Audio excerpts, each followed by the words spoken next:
पुण्यात्माओं, तीन प्रभु हैं। ये ब्रह्मा विष्णु महेश तो बहुत अलग से स्थिति है इनकी। एक ब्रह्म, इसको सर्वब्रह्म भी कहते हैं, क्षर ब्रह्म, सर्वपुरुष भी कहते हैं, क्षरपुरुष, क्षरपुरुष। और दूसरा परब्रह्म, इसको अक्षर पुरुष भी कहते हैं। और तीसरा परम अक्षर ब्रह्म, जिसको परम अक्षर पुरुष भी कहते हैं। श्रीमद् भगवत गीता अध्याय नंबर 8 के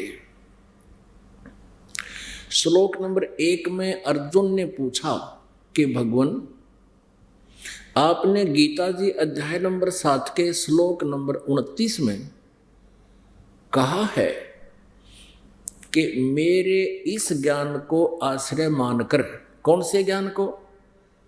जो चौथे अध्याय के 32वें श्लोक में कहा है कि उस सच्चिदानंद घन ब्रह्म की वाणी में, ब्रह्मण्य मुखी, उस सच्चिदानंद घन ब्रह्म की वाणी में ये आध्यात्मिक अनुष्ठानों की, यज्ञों की जानकारी विस्तार से कही गई है।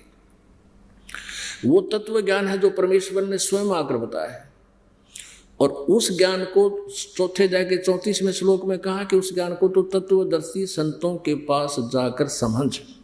फिर तत्वदर्शी संत की पहचान बताई है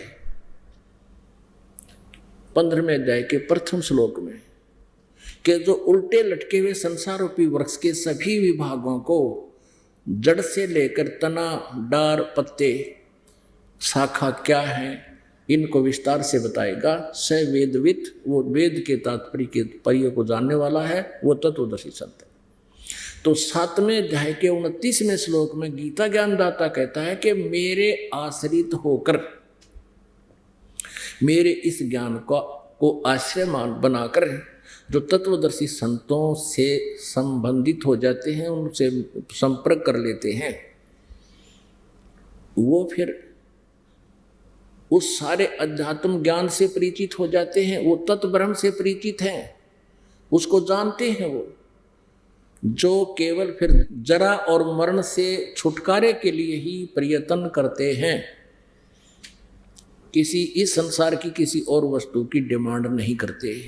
अब गीता ज्ञानदाता कहता है 7वें अध्याय के 29वें श्लोक में कि मेरे इस ज्ञान को आश्रय बनाकर तत्वदर्शी संतों को जो खोज लेते हैं, वे जो जरा और मरण से छूटने के लिए, जरा माने बुढ़ापा, मरण माने मृत्यु, जरा और मरण ये दो ही सबसे खतरनाक इस जीव, मनुष्य के जीवन के अंदर ये दो स्थिति है, स्टेज है।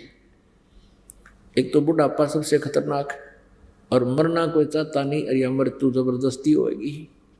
तो कहते जरा और मरण मोक्षाय माम आश्रित यतन कीजिए, मेरे इस ज्ञान को आश्रय बनाकर जो जरा और मरण से छूटने के लिए प्रयत्न करते हैं, ते ब्रह्म तत्विदु, वो तत्व ब्रह्म से को जानते हैं, और अखिल यानी सारे अध्यात्म को जानते हैं, और कर्षणम और सारे इस कर्मों से परिचित हैं।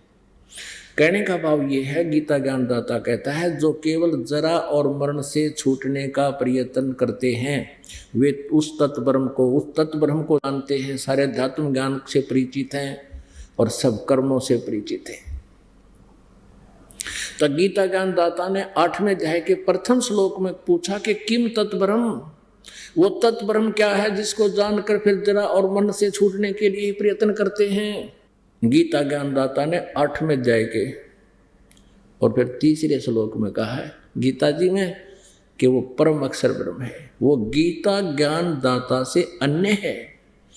एक सर्वब्रह्म, उसको अक्षर पुरुष भी कहते हैं, एक अक्षर ब्रह्म दूसरा, उसको अक्षर पुरुष भी कहते हैं और पर ब्रह्म भी कहते हैं, और तीसरा परम अक्षर ब्रह्म, उसको परम अक्षर पुरुष भी कहते हैं, उसको सत्य पुरुष भी कहते हैं, जो वास्तव में अविनाशी है। अब श्रीमद् भगवत गीता अध्याय नंबर 15 के श्लोक नंबर 1 से 4 में निष्कर्ष है कि उल्टे लटके हुए संसार रूपी वृक्ष के सभी विभागों को जो बता देगा, स वेदविद, वो तत्वदर्शी संत है, वो वेद के तात्पर्य को जानने वाला। तो परमेश्वर कबीर जी ने 600 वर्ष पहले अपनी सच्चिदानंद घन ब्रह्म की वाणी में सूक्ष्म वेद में बताया, अक्षर पुरुष एक पेड़ है, निरंजन वा की डारे, तीनों देवा शाखा है, ये पात रूप संसार।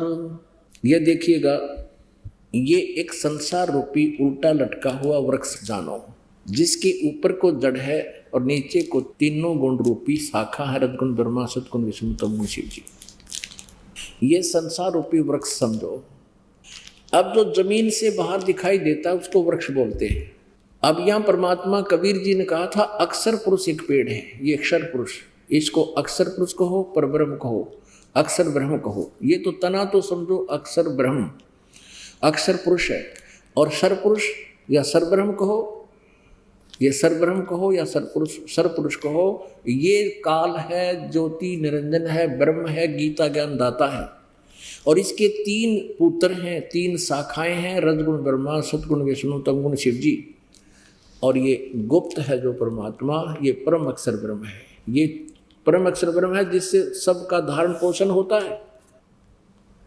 ये परम अक्षर ब्रह्म है, इसको पूर्ण ब्रह्म परमेश्वर भी कहते हैं। ये मूल है पूरे संसार रूपी वृक्ष की। तो अक्षर पुरुष एक पेड़ है, परमेश्वर कबीर जी ने बताया था अक्षर पुरुष एक पेड़ है, निरंजन वा की डार, और तीनों देवा शाखा है, पात रूप संसार। अब ये पूरा एक संसार रूपी वृक्ष है। और गीता अध्याय नंबर 15 के श्लोक नंबर 1 में कहा है कि जो इन उल्टा लटके संसार रूपी वृक्ष के सभी पत्तों से लेकर, जड़ से लेकर पत्तों तक बता देगा, वो तत्वदर्शी संत है। ये पहचान बता दी।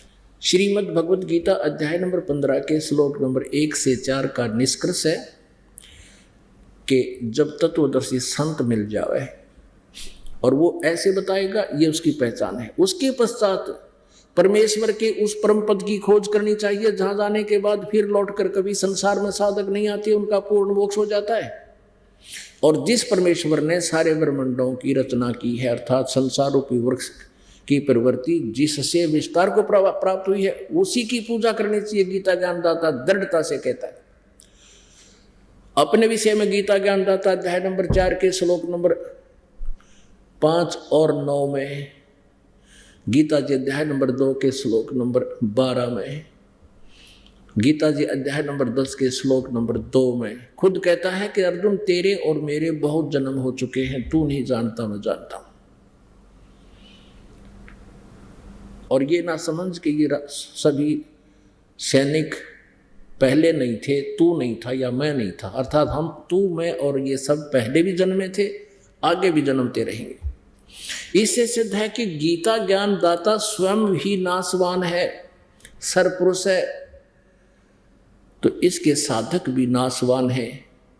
तो ये इसलिए कह रहा है कि तू सर्वभाव से उस परमेश्वर की शरण में जा, गीता जी अध्याय नंबर 18 के श्लोक नंबर 62 में, कि जिसकी कृपा से तू परम शांति को और सनातन परम धाम को, शाश्वतम स्थानम, उस कभी न नाश होने वाले उस स्थान सतलोक को, अविनाशी लोक को प्राप्त हो जाएगा।